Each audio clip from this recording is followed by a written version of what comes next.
Amigos, está con nosotros y le agradecemos especialmente el doctor Leonardo Costa. Gracias a ti por la Estamos subidos a un tema que apareció como una especie de hongo asiático de verano, así de repente irrumpió, y que tiene una cantidad de connotaciones poco frecuentes para nosotros. Pero sobre todo tiene, además de toda una farandulización que está en torno a las personas y a los bienes que aparentemente se están visibilizando, acompañan a las personas que estarían siendo imputadas. Además de todo, digo, tiene connotaciones con lavado de activos, que no es un delito fácil de entender. Para nosotros los legos, no es fácil de preguntar sobre lavado de activos. Y es difícil de explicar. Así que recurrimos a usted, porque es lo suyo.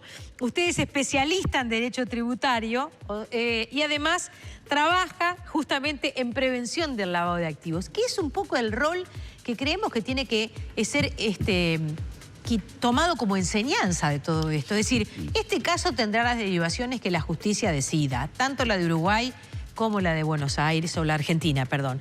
Pero en definitiva quizás tenga de fermento decir, bueno, ¿cómo nos manejamos ante esto nosotros como país?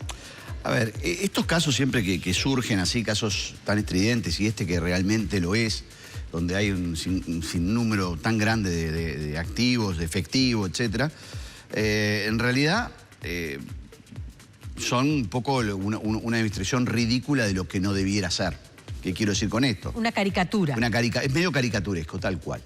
Es decir, cuando uno piensa siempre en la existencia de un delito de lavado de dinero, parte de la base que tiene que existir algún delito precedente, que se llama alguna conducta de carácter ilícita, que sea considerada como tal a los efectos del delito de lavado, en Uruguay o en el exterior, que de alguna manera incluya en esa lista cerrada, que es el delito precedente, de manera tal de que cometido o con la presunción del cometimiento de ese delito precedente, se estaría cometiendo el lavado de activos. Me voy a explicar. Acá lo que en definitiva es el pedido de extradición que hace Argentina. En Argentina lo que dice es que esta pareja hoy detenida habría cometido en Argentina el delito de extorsión, es decir, pedir a alguien que haga o deje de hacer algo a cambio de una cifra de dinero. ¿La extorsión incluye violencia? Bueno, en realidad la extorsión está implícita la violencia. Decimos un chantaje. Un chantaje, para que la gente entienda, extorsión es un chantaje. También está pedido por apropiación indebida, es decir, que aparentemente se habría quedado con dineros aparentemente del sindicato que dirigía, y por una vinculación aparente también con narcotráfico. Entonces, si con esos pedidos de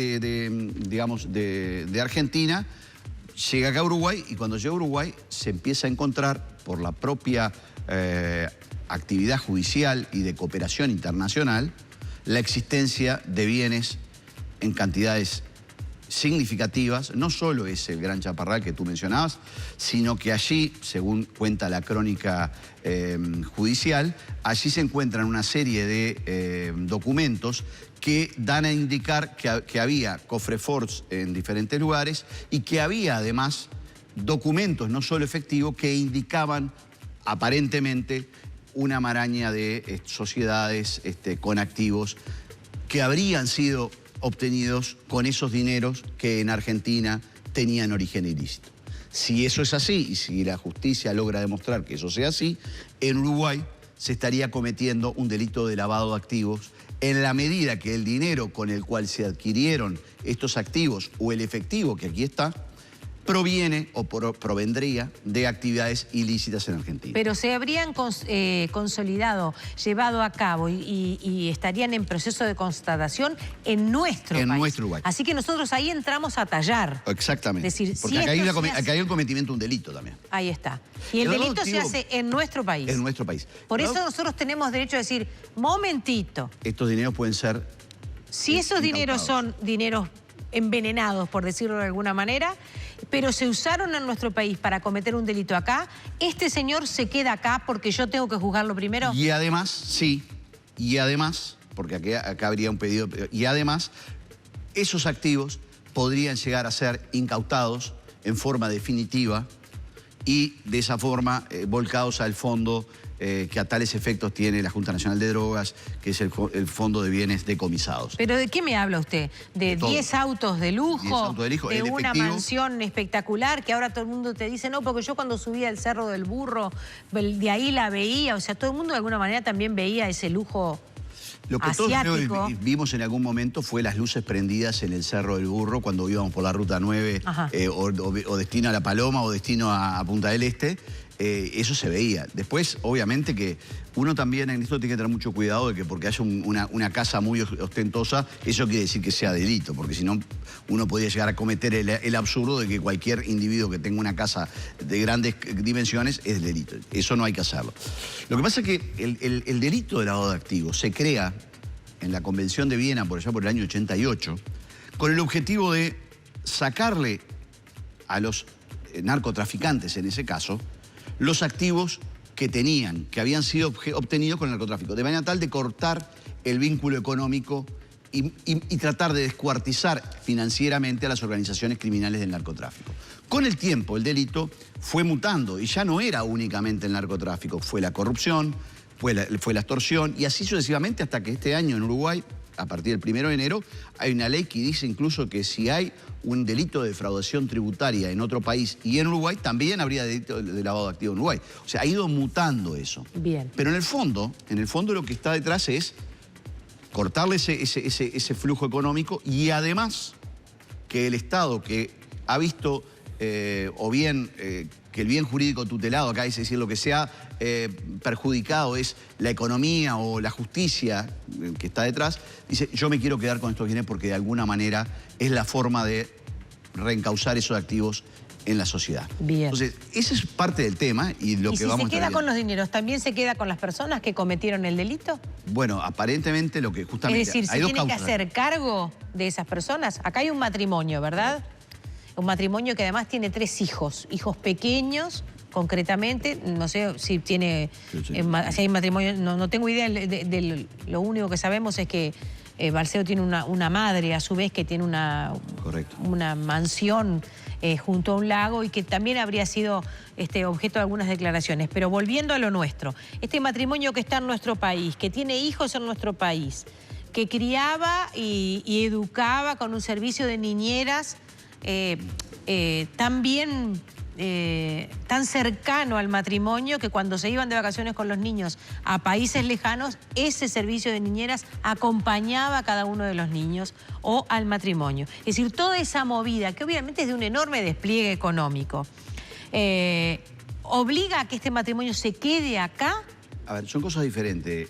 Ellos hoy tienen 2 causas. El pedido de extradición, que hoy hubo una audiencia incluso, por un lado, y por otro lado, el pedido de procesamiento por el delito de lavado de activos. Por esa causa, ellos probablemente, si la justicia logra demostrar la culpabilidad o ellos no logran demostrar que toda esta presunción de actividades ilícitas no es tal, podrían llegar a ser procesados definitivamente, imputados y procesados por el delito de lavado de activos. Si eso fuera así, cumplirían la pena en Uruguay y una vez finalizada la pena podría operar la extradición. ¿De cuánto tiempo estamos hablando, doctor? Mínimo 2 años. Mínimo, porque es un delito no es carcelable. Mínimo 2 años. Hay que ver cuánto se pide, en fin, pero... ¿No es carcelable tampoco significaría que se haga lugar a una prisión domiciliaria? Salvo que existieran condiciones o circunstancias de salud, etcétera. Pero en principio es un delito no excarcelable, con pena mínima de penitenciaría. Entonces, si eso ocurre, van a tener que cumplir la pena en Uruguay y naturalmente se darán cargo de los hijos, eventualmente los familiares que de ellos dependan, o eventualmente el Estado tendrá que darles la protección a esa minoría. En general lo que ha pasado, pasó también en un caso anterior, que fue el caso de los Queenies en Punta del Este, que un familiar de los detenidos vino a hacerse cargo. Lo interesante de este caso es que, obviamente, ante estos 2 expedientes, prima el expediente del pedido de lavado de dinero, del procedimiento por lavado de dinero, y tiene que estar a la espera la extradición. ¿Por qué? ¿Por la característica del delito? Claro, porque aquí habría un cometimiento de un delito primero. Entonces primero tendría que cumplir la pena en Uruguay y después recién podría ser extraditado. Lo interesante va a ser la labor de la defensa, que va a tener, El doctor Balbi va a tener un trabajo bastante importante en tratar de eventualmente demostrar que no había actividad ilícita o eventualmente tratar con el nuevo Código de Proceso Penal lograr una pena menor a cambio de eventualmente no discutir la titularidad de los bienes. Pero déjame decir una cosa adicional. Adicionalmente, ¿sí? Estos dineros en efectivo que entraron en Uruguay, sí, con independencia de la imputación penal que pudiera haber. Los que estaban en los cofres Ford y los que estaban invertidos ya. Pero el efectivo. El efectivo, los fajos de dinero. Exactamente. Uno de los temas que hay que ver es cómo entraron en Uruguay. Y si entraron de manera sin declaración, que es obvio que así fue, el Estado también podría pedir por una normativa que existe, que cuando ingresan al país dineros no declarados, ¿sí? Por ejemplo, un turista argentino que trae $15.000 y lo detienen por no haber declarado esos $15.000, el Estado se puede quedar con el 35% a través de una sanción que aplica el Ministerio de Economía. O sea, si no hubiera imputación penal, estaría también eventualmente, hay que ver si se puede lograr demostrar, que creo que se podría lograr demostrar, que estos dineros entraron sin declaración, ¿no? Esto quiere decir que si alguien se toma una avioneta en Buenos Aires con una bolsa con dinero y la trae en esa avioneta y lo agarran, 35%. ¿Y si no lo agarran y encuentran el dinero en un cofre Ford? Va a tener que demostrar que en Argentina tenía una actividad lícita. Porque, ¿cómo se termina? ¿Cuál es el razonamiento que hace la justicia? Acá hay una prueba de indicio que dice que para que un dinero sea bien habido, yo tengo que tener 3 condiciones. Una actividad lícita que da origen al dinero, una razonabilidad entre esa actividad lícita y la cantidad de dinero, y que no haya ninguna actividad ilícita. ¿Qué quiero decir con esto? Yo puedo demostrar que soy un empresario y que efectivamente de mi empresa se pueden originar las 10 rupias de que estamos hablando.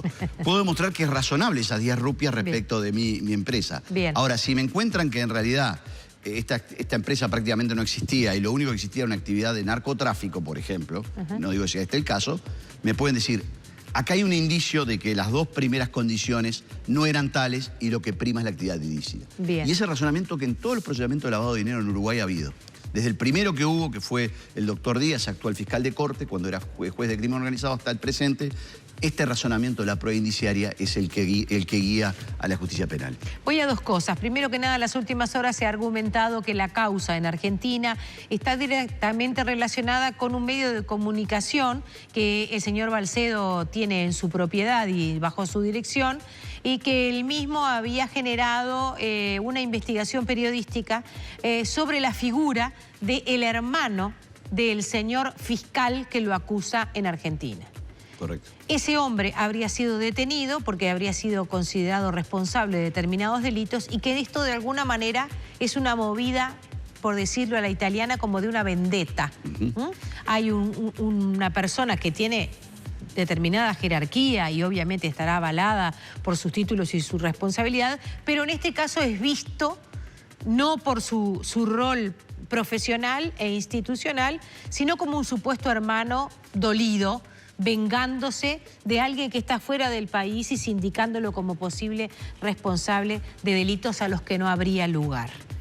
De hecho, fue la estrategia de la defensa en la audiencia de hoy de extradición, diciendo que en realidad el móvil que estaba detrás del pedido de extradición era un móvil político y por tanto era espurio o no debía prosperar el pedido de extradición. El fiscal refutó eso, que es el fiscal Gómez. Ahora habrá que ver las pruebas que aporta la defensa tratando de demostrar esa persecución política, por decirlo de alguna manera. Y bueno, y hay que ver en definitiva qué dice el juez de la causa, si efectivamente está bien probado de que hubiera o no hubiera una persecución política. Pero déjame decirte una cosa, suponete que vamos a dar un supuesto, que en esto acaso lo único que podemos hablar son de supuestos. Suponete que efectivamente demuestran que hubo un móvil político y que por tanto la extradición está mal. No quiere decir eso que el lavado de dinero siga vigente. O sea, podrá ser, en ese caso, y si se demuestra eso, no extraditable y eventualmente sí procesado por lavado de dinero en Uruguay. Son como dos expedientes diferentes con 2 condiciones diferentes. La defensa hoy justamente, pude mirar ahora en la prensa, que decía que justamente había alegado este móvil político y por tanto supongo que tendrá las pruebas y va a aportar las pruebas al respecto. Eso es lo interesante de este nuevo Código de Proceso Penal, que en este caso nosotros podemos ver en esta audiencia cómo las dos partes, juez, fiscal y abogado defensor, como vemos en las películas, uno hace una alegación, el otro otra, y se va a hacer un tercero imparcial que en definitiva decía. Esto es un buen caso para que la gente conozca cómo es el nuevo Código de Proceso Penal. Es un caso para estudiar. Sin duda. Este va a ser, en las clases que damos en la universidad, va a ser uno de los casos que va a estar presente, naturalmente, ¿no? Hay otras variables que me gustaría compartir con usted a la hora de consultarlo. Es decir, estamos hablando de delitos mayores y eso de alguna manera puede llegar a opacar lo sospechoso que pueda llegar a ser que en un mundo como el nuestro alguien tenga 2 avionetas, 10 autos de esos que ahora se llaman de alta gama, que el personal de servicio doméstico gane cifras que no gana un profesional en nuestro país. Correcto. Todo eso que podría llegar a ser una especie de bosque que obstruye una mirada más lejos, también forma parte de los elementos de esta historia.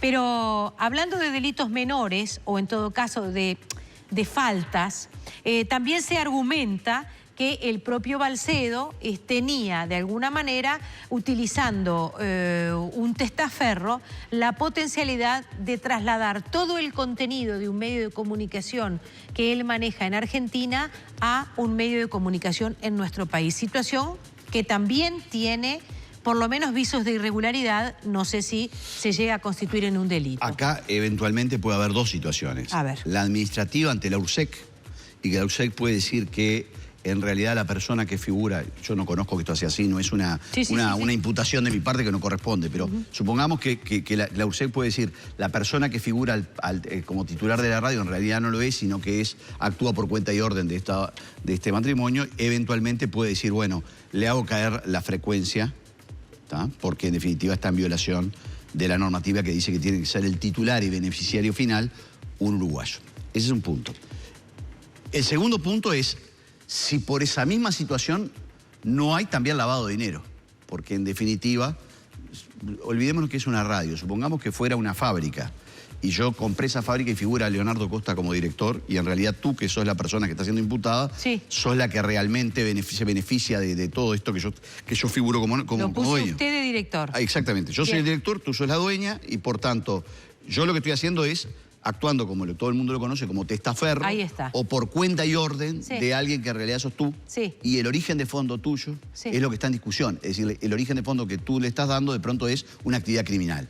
En ese caso, yo soy partícipe eventualmente, en calidad de actor o eventualmente simplemente como asistencia al delito de lavado, que es un delito autónomo del lavado de dinero, de la actividad esta que te estoy diciendo. O sea, el tema de la radio y la eventualidad de una violación hay que ver, realmente uno no conoce el expediente y quiero ser muy cuidadoso en cualquier alegación, hay que mirarlo muy bien en esa situación, respecto del URSEC y respecto del delito de lavado. Volvemos luego de una brevísima pausa, porque si hay ahí un delito de lavado, entonces tampoco, en esa hipótesis, estaríamos ante un delito menor. Tampoco, por eso te dije que es un delito diferente eventualmente que puede ser o directamente lavado de activos por parte de la eventual persona que figuraba como titular, o eventualmente la asistencia al lavado. Pero obviamente que resta mucho de una imputación. Esto es muy lejos de eso porque eventualmente la persona puede demostrar que efectivamente tuvo el dinero y lo compró con su dinero y en cuyo caso no habría ningún problema. Ahí solo habría una falta administrativa. Una falta administrativa. Es el doctor Leonardo Costa, nuestro invitado. Y ustedes, por cierto, que están en esta mesa de trabajo. Es abogado, es especialista en derecho tributario, trabaja en prevención de lavado de activos. Es el tema de esta tarde a raíz de este sonado caso que se sigue instruyendo en nuestra justicia. Volvemos en instantes.